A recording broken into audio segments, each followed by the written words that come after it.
Volunteer sign-up glitched. We ended up alone on cleanup duty charity night. Gay story. It was supposed to be a regular Friday night at the annual spring charity gala for the local LGBTQ+ youth center. I had signed up weeks in advance, excited to do my part for an organization that had helped me find my own footing when I was younger. My name is Jamie, and at 26, I'd finally reached a point in my life where giving back felt not just important but necessary.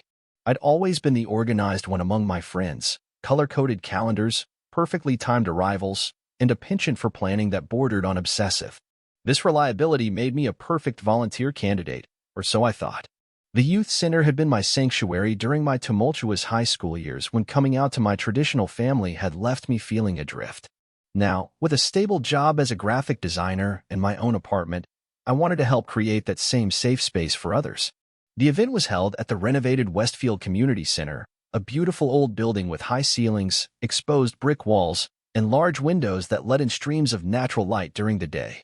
By evening, the space had been transformed with string lights, colorful banners, and tables adorned with rainbow centerpieces. The gala itself had been a resounding success. Over 300 attendees, a silent auction that raised thousands, and speeches that left everyone inspired and emotional. I had attended as a guest, planning to return the next morning as part of the cleanup crew.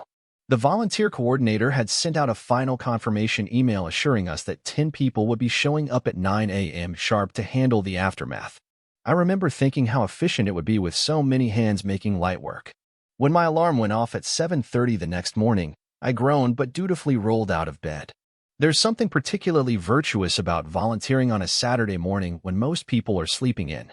I showered quickly, threw on some comfortable clothes that I wouldn't mind getting dirty, and grabbed a large coffee from the cafe on the corner. As I approached the community center, I noticed the unusual quietness. Typically, there would be a small crowd of volunteers milling about, waiting to be let in, but today the entrance stood empty. I checked my watch, 8:55 a.m. I was early, as usual, but not by much. Perhaps everyone was running a bit late after the festivities of the night before. At precisely 9 a.m., a hairy-looking woman with a ring of keys approached the door. She introduced herself as Diane, the center's facilities manager. "You must be one of the cleanup volunteers," she said, unlocking the heavy front door. "Come on in. I need to get you started before I head out to another event." I followed her inside, still expecting to see other volunteers arriving any minute. The community center looked like a beautiful disaster in the morning light. Empty glasses scattered everywhere, fallen decorations, confetti covering every surface, and chairs arranged in chaotic patterns. It was the aftermath of joy, but overwhelming to consider tackling alone. "Where is everyone else?" I asked Diane as she handed me a clipboard with a checklist of tasks. She looked confused. "According to the system, there should be 2 of you today. There was some kind of glitch with our volunteer portal last week. We're still sorting through who actually signed up for what. But the other person should be here soon." With that, she quickly showed me where the cleaning supplies were stored, pointed out which items needed special handling, and apologized profusely before rushing off to her next commitment.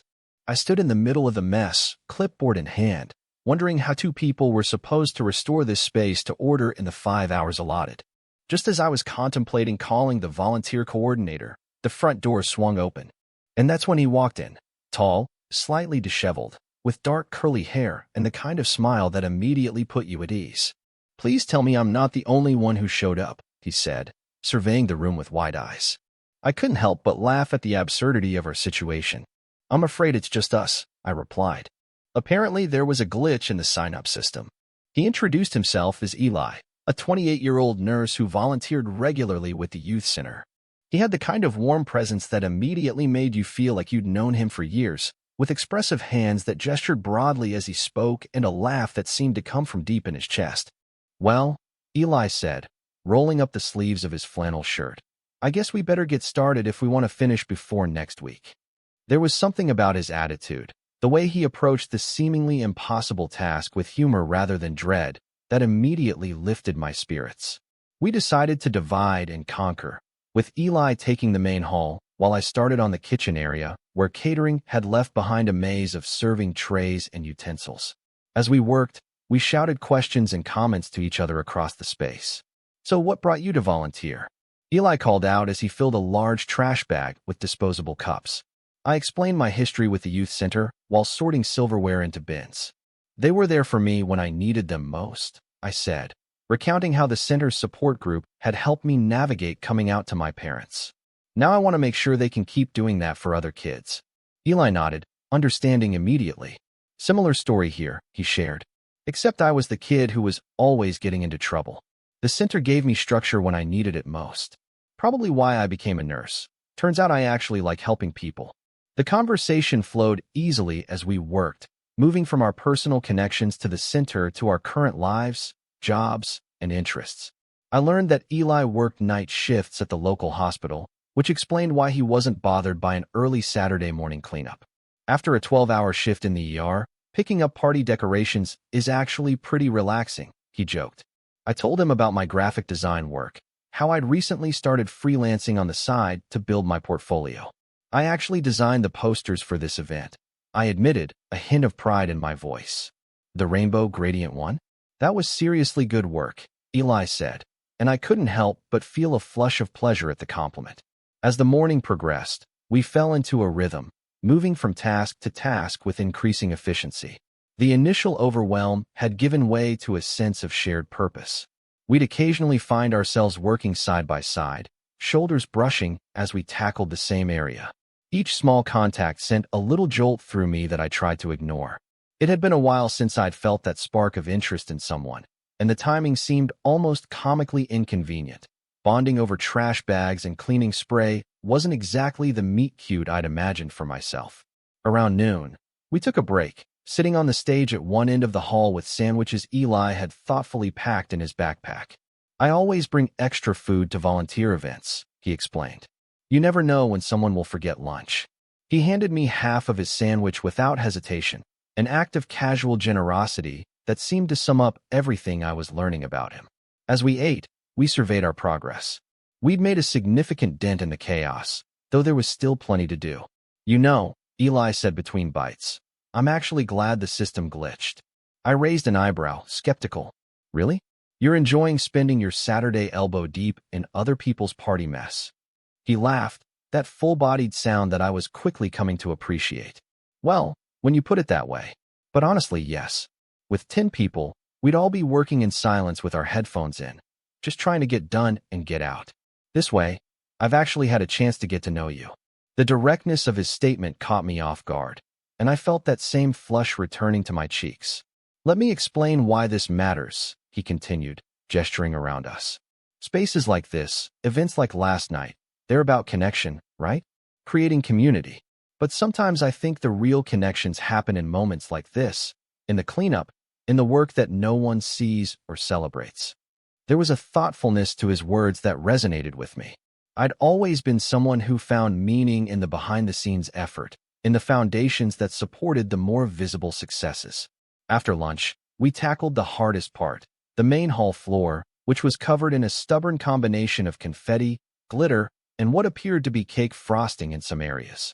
We worked side by side, sweeping and mopping in tandem. So, Eli ventured as we pushed our mops across the wooden floor. Are you seeing anyone? The question hung in the air for a moment, and I nearly missed a beat in our cleaning rhythm. Not currently, I replied, trying to sound casual. My last relationship ended about 6 months ago. We wanted different things. I paused, then decided to reciprocate the question. What about you? Eli shook his head. Single for almost a year now. My ex moved across the country for a job opportunity, and we tried the long-distance thing for a while, but he trailed off with a shrug. Sometimes timing is everything, right? There was something in the way he looked at me then, a hint of possibility that made my heart beat a little faster. We continued working, but the energy between us had shifted subtly, charged with a new awareness. As the afternoon wore on, we encountered unexpected challenges that tested our problem-solving skills and, increasingly, our ability to maintain professional distance. There was the moment when a precariously balanced stack of folding chairs nearly collapsed on me, only to have Eli's quick reflexes save both me and the rental equipment. His hands lingered on my shoulders a second longer than necessary as he asked if I was okay. Then there was the discovery of a mysterious locked closet that wasn't on our checklist but clearly needed attention based on the suspicious puddle seeping out from under the door. It took both of us, shoulders pressed together, to force it open, only to find a broken punch bowl and a sea of sticky red liquid. Well, this is a crime scene I wasn't expecting, Eli joked as we surveyed the mess. We ended up laughing so hard we had to take a moment to compose ourselves before tackling the cleanup. There's something uniquely bonding about facing absurd situations together, about finding humor in the midst of challenges. As we knelt side by side, sopping up punch with every towel we could find, I found myself thinking that there was no one else I'd rather be stuck in this ridiculous situation with. Around 3 in the afternoon, we hit a wall, both figuratively and, in Eli's case, literally, as he backed into a newly cleaned surface while carrying a stack of tablecloths. Maybe we need another break, I suggested, noticing the fatigue in his movements that mirrored my own. We sat on the floor, backs against the wall, legs stretched out in front of us. The community center was starting to look respectable again, though we still had a final push ahead of us. Tell me something you haven't told anyone else recently, Eli said suddenly, turning to face me. It was an intimate question, the kind that bypassed small talk entirely. I thought for a moment, deciding how vulnerable I wanted to be with this person I'd known for less than a day but somehow felt I'd known much longer. I've been thinking about moving, I admitted. Not far, just to the other side of the city. But my apartment has all these memories of my ex, and sometimes I feel like I need a fresh start. It was something I hadn't even told my closest friends, this restlessness I'd been feeling. Eli nodded, understanding in his eyes. That makes sense. Physical spaces hold onto emotional energy. That's why I repainted my entire apartment after my breakup. Same place, but it felt different, mine again.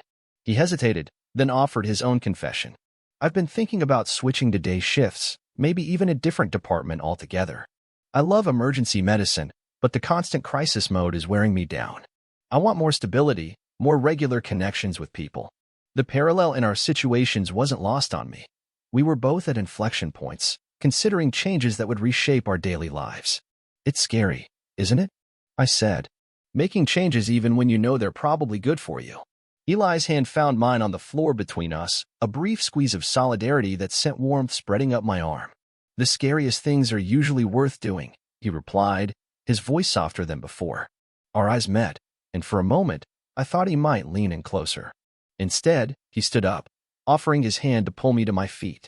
Come on, we've got work to finish. The final push to complete our cleanup took on a different quality. There was purpose in our movements, but also a growing awareness that our time together was coming to an end. We worked more closely than necessary, finding reasons to collaborate on tasks that could easily have been done individually. When Eli helped me reach a decoration that had somehow ended up stuck to the ceiling, his hand steady on my waist as I stretched upward, I could feel the controlled carefulness in his touch, the respectful restraint that nevertheless communicated interest. It was during this last hour that the turning point came. We were in the small office adjacent to the main hall, sorting through paperwork that needed to be filed versus recycled. The space was tight, forcing us to work in close proximity. As I reached for a folder on a high shelf, Eli moved at the same time, and suddenly we were face to face, inches apart in the narrow space between desk and wall. Neither of us stepped back immediately. I could see the flecks of gold in his brown eyes, count the freckles scattered across his nose from up close. Jamie, he said, my name almost a question. I know this is probably terrible timing, and maybe I'm completely misreading the situation, but I'd really like to see you again. Outside of volunteer cleanup duty, preferably. The directness of his words, free from games or pretense, was refreshing.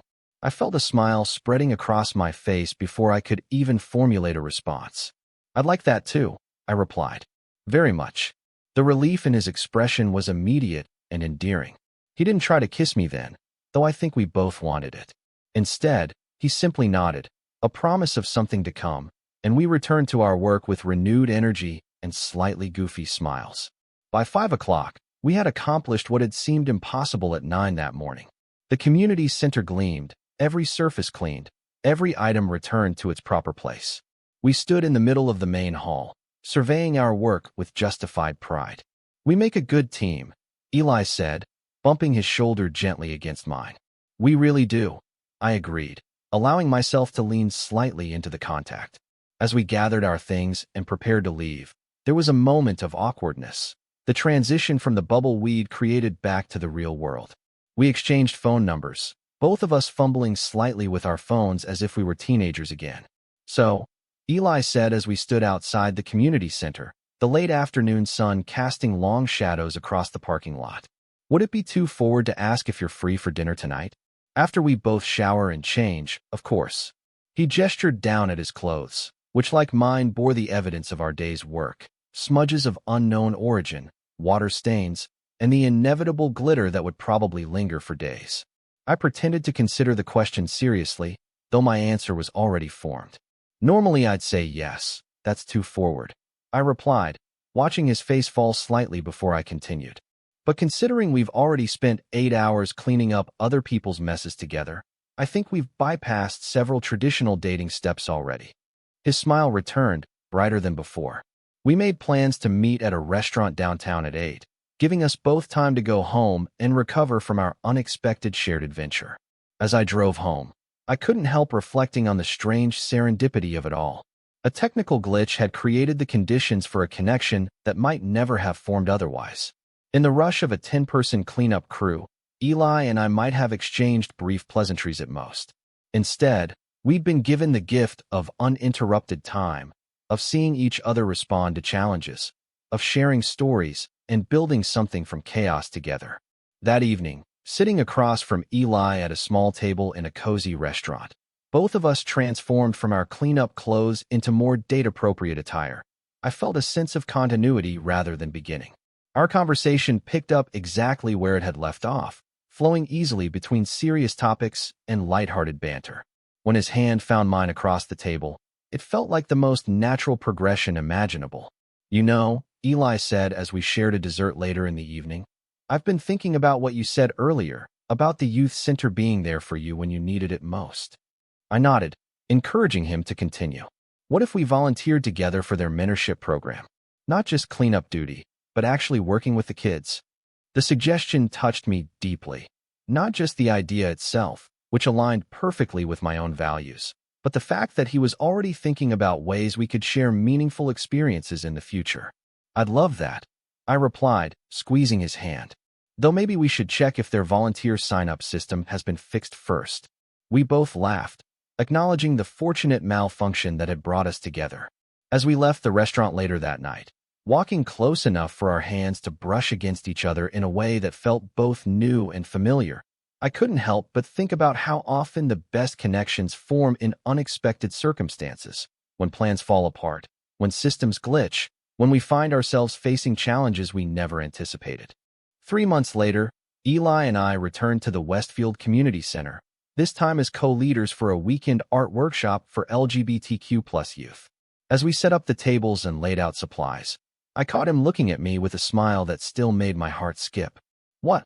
I asked, returning his smile automatically. Just thinking about how sometimes the best things come from technical difficulties, he replied, moving closer to press a quick kiss to my cheek before continuing with his task. I couldn't argue with that logic. That volunteer sign-up glitch had led to 8 hours of cleanup duty, yes, but also to months of happiness I hadn't seen coming. Sometimes, being left alone with a mess turns out to be exactly where you're supposed to be. Total _char_count, 18,636.